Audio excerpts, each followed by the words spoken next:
When 28 Days Later was first released, not only did it breathe new life into the zombie genre, it made back over 10 times its budget and was praised by the likes of horror legends such as Stephen King. So how did a film get made despite breaking all the rules of Hollywood, from hiring an unknown actor to shooting in locations without permission and shooting a whole new ending of the film twice after running out of money?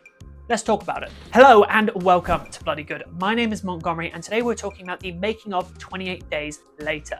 We're going to be going deep into how the film was made and every obstacle they had to overcome just to get the film released. 28 Days Later started as just an idea in the mind of Alex Garland, now an Oscar-nominated powerhouse. 28 Days Later was the second feature film Alex Garland ever wrote. As a teenager, Alex Garland was a massive fan of zombies. Growing up, he watched a steady supply of zombie movies, including them from the legend himself, George A. Romero. And it was when playing Resident Evil one day, he had a thought. What I found out playing Resident Evil was that the zombies themselves didn't pose much of a threat because they were so slow moving. The tension did not come from the zombies, it came from the fact you didn't have many bullets to deal with them. I thought, what if the zombies moved as quickly as the dogs? So Alex Garland wrote the first draft of 28 Days Later, using his writing experience as a novelist. The film landed on the desk of Danny Boyle, who was most famous for working on dramas such as Trainspotting and The Beach. Danny Boyle took one look at the script and decided this wasn't a zombie film.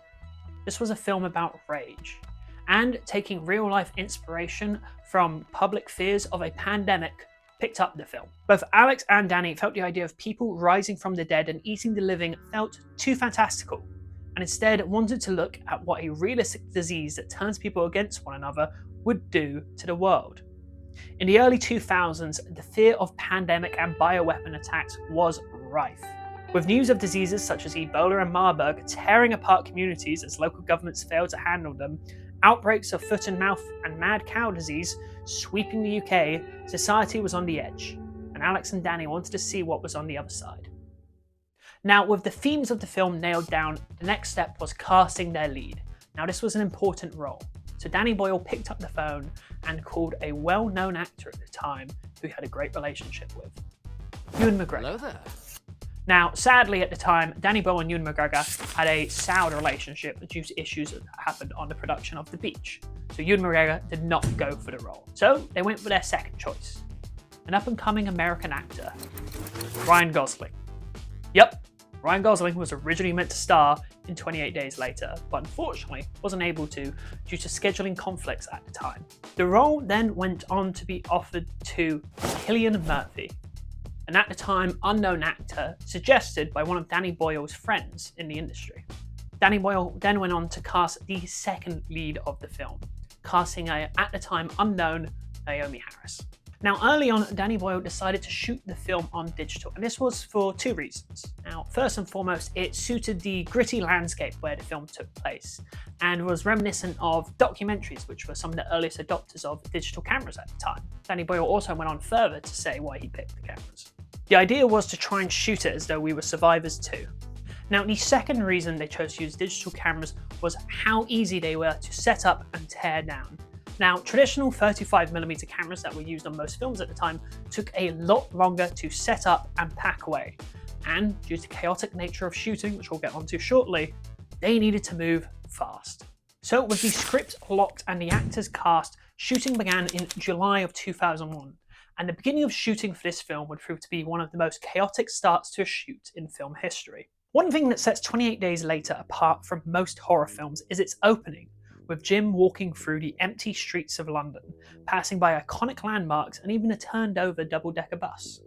But what was only meant to be a short opening sequence for the film proved to be one of the most chaotic parts of the filmmaking. From police showing up to local councils attempting to sabotage the films, there were so many issues that came ahead in just these 4 days of shooting. When talking about the opening of the film, Alex Garland had this to say. In the script, that whole sequence of walking out of the hospital, walking up through central London, finding all these notes on Piccadilly Circus, might have been 10 lines in the script. In the film, it expanded out to be one of the most significant, memorable sequences. Filming would begin at around 3 or 4 AM in central London. Utilising the quick setup of the digital cameras, they would shoot from multiple angles to get as much filmed before the rest of London woke up. They ran into challenges, however. When filming the sequence on Westminster Bridge, the art department had laid down trash covering the road and pavement. And just as they were about to start filming, they noticed a man start walking onto the bridge who was not part of the crew. It was a council bin man who was cleaning up the rubbish of what he assumed was a crazy night before on this bridge. It was luckily location manager Pat Karam who ran onto the bridge to try and convince him to stop. I ran onto the bridge with everyone really tense because the clock's ticking, and I said, "Look, excuse me, we're filming. Don't worry, that isn't rubbish, it will all be cleared up." And he just wouldn't believe me. I started thinking I was going to have to throw him off the bridge. For filming the iconic bus scene, the original plan was to shoot it right outside of Downing Street, and the local council said absolutely not, as that is where the Prime Minister lives. Now, they agreed to this and agreed they would put the bus further up the road. However, when they arrived in the wee hours of the morning, they looked around and noticed there were no council people here. So, they decided to lay the bus down right in front of Downing Street. They smashed out the windows and shot the entire sequence in just 20 minutes. Now, one of the final grievances of this 4-day shoot was when Jim was to set off the car alarm in the centre of London. Now, this was done at around 8 or 9 AM in central London and pissed off a lot of people, including local commuters and people trying to get to sleep on a night shift. They got a bollocking from this thanks to Westminster Council and were told off, and I quote, like naughty little schoolboys. After amassing 4 days of production, the crew took a short break, picking production up again on September 1st, 2001. The plan was to shoot for 9 weeks, and this did not go as planned. And while I have you here, why not subscribe? We make series like this and others based around horror, and we're still a growing channel, so we appreciate any and all support. For the scene with the exploding petrol station, this was done almost 100% practically, complete with real trained fire stunts with people being set on fire. Now, they'd set out all the paperwork and had everything dotted and T'd to the letter. So they set the explosion off, and it made a loud bang. And then they heard sirens. And more sirens coming closer and closer, and this was when the production realised even though they'd gotten express permission, they'd forgotten just one thing: to tell the local police that they'd be setting off an explosion in central London. Now, after a couple hours, Danny Boyle was luckily able to smooth everything over, but this caused a major headache for the production. Now, almost the entire film was shot on digital, but they did utilise mixed media, shooting certain portions of the film in film for dramatic effect. Now, one of these sequences was the flashback to Jim's family, which was shot on 8mm film, a film stock usually reserved for home movies, not a Hollywood blockbuster. Now, one of the next challenging sequences to film was the black cab on the empty, desolate motorway. Now, this was challenging for a number of reasons, but it's also my favourite shot in the entire film. The sequence was a logistical nightmare, to say the least. It was filmed on the M1, England's 4th busiest motorway, which led from London to Leeds. It was a Sunday at 7 AM, and police held the motorway at both ends to clear it completely. To make use of their limited time, the team used a total of 10 cameras from multiple angles to capture as much of the sequence as possible, and in the end, they got a total of 1 minute of usable footage. For the final sequence in the manor, it was a grueling shoot. The actors who played the soldiers were sent on a short boot camp and trained by real members of the military. When talking about the shoot, cinematographer Anthony Mantle had this to say: "It was a very grueling shoot. The third act is the house. It's like a western in a way. You get to the house and you know they're coming. Very, very long days and nights. Heavy effects, haze, smoke, lightning strikes. Danny and I had a circus exploring those places. It became a mad theatre that could only go wrong." And just a little bonus fact for you, you know that shot where Jim is looking at the planes? That was actually shot by Danny Boyle himself in his own back garden. Now, for the final sequence in which the taxi burst through the gates, they ran into a problem. The stunt driver who was going to drive the vehicle refused to do it, saying he would need a helmet and crash pad suit to even get through the gate, and they absolutely had to remove them all. Now, the crew were at a standstill because this was an iconic shot, and they would see the helmet and crash pad suit through the screen. They were out of options, or so they thought. Luckily, the team had Johnny Bly, a friend of David Bryan, the art director of the film.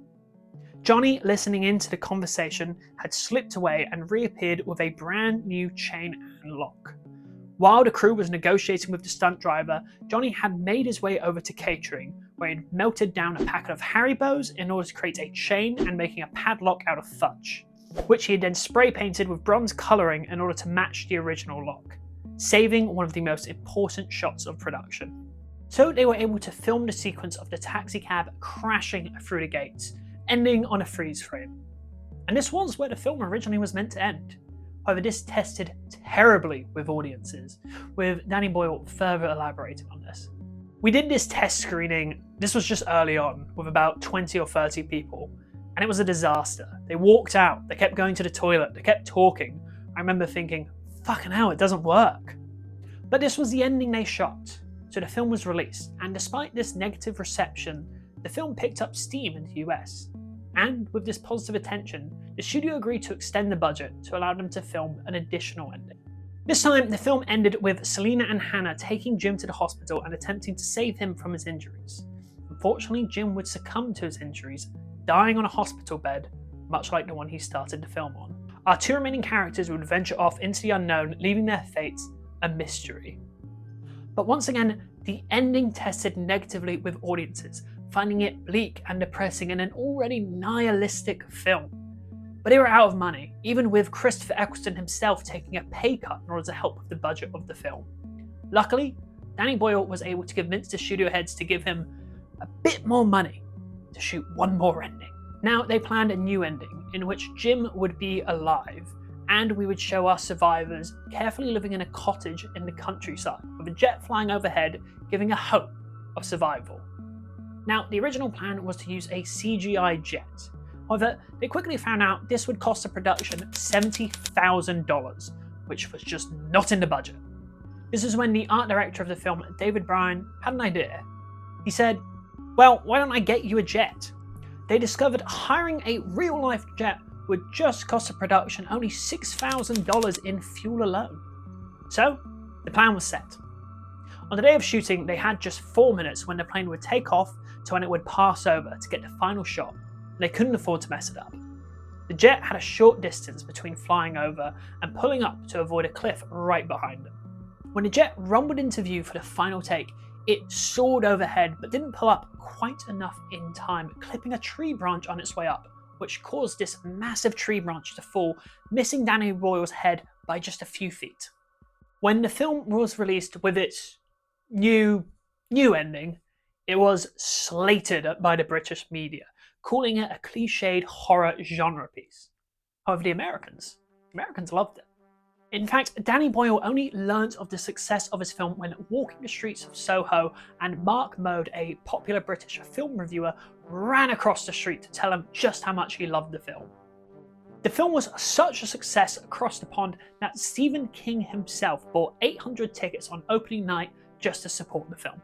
In the end, the film grossed $80 million on a budget of $8 million, making it one of the most profitable horror films of the 2000s and creating a brand new horror franchise.